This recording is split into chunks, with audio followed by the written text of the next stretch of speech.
Well, it was last night at this time here on the News at 10 when we explored Idaho's wine country and the growth it's seen over the last decade. So tonight we're uncorking one big question. How do Idaho wines compare to wines abroad, like the wines of France or Italy?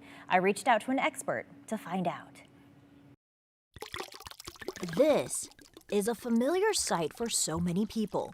From the red wines to the white wines and everything in between, Idaho's wine industry has poured its way into a multi-million-dollar industry. The cool thing about Idaho is it's really unique in that we can grow a world of wine really in just a few different areas.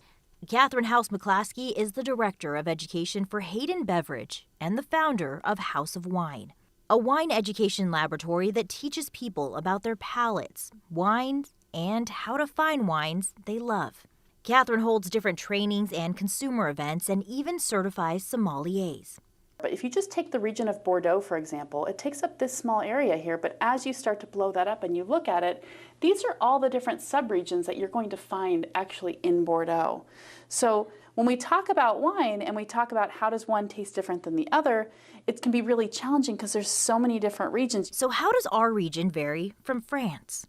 Areas of France, for example, they're typically limited to specific areas. For example, the Rhone Valley, they're going to concentrate on Syrah and Grenache and Viognier. Those are all different grape varieties. Whereas we might grow up here, Syrah and Viognier, but we'll also grow other varieties like Chardonnay, Cabernet Sauvignon, Merlot, Riesling, things that normally be grown in different places throughout the world, we can grow all in one cool site here. And we have the ingredients in the ground to do it. What makes Idaho wine country special, especially in the Snake River ABA, which is where we're at, is our volcanic soil. That volcanic soil gives the wine a distinctive character. You know, the wines of Idaho, I would say, are unique in that they have, wonderful expression of varietal typicity, meaning it tastes like the grape variety it should. My favorite fact about Idaho's wine country is that we sit at about the same latitude line as the Rioja region of Spain and Bordeaux region of France. So we grow really great French and Spanish varietals. Something Catherine agrees with. And there are many wines that I taste that I think that can compete with some of their classic counterparts out of France or Italy, maybe even Germany as well. James and Ann Lauer lived in France for a couple of years. And that gave us a real exposure to the winemaking there. They're from Iowa and were visiting their daughter and son-in-law in Idaho when we caught up with them wine tasting on the Sunny Slope Wine Trail.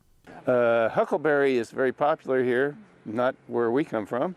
They say while they've bought Idaho wine in the stores before, this was their first time visiting Idaho's wine country. Idaho has a lot to offer compared to, you hear a lot about California, but I think Idaho wines stand up against them just as well. So we're enjoying it very much. Cheers. It's really fun just to see people's expression and get them to go, wow, I didn't know that Idaho could make wine like this. And when it comes to Idaho wines versus, say, California, Catherine says Idaho, like California, also makes a world of worth of wine as well as one in one state. But they're a much longer state with lots of different microclimates, so it's a little different. But you can watch part one of my story exploring Idaho's wine country right now at KTVB.com.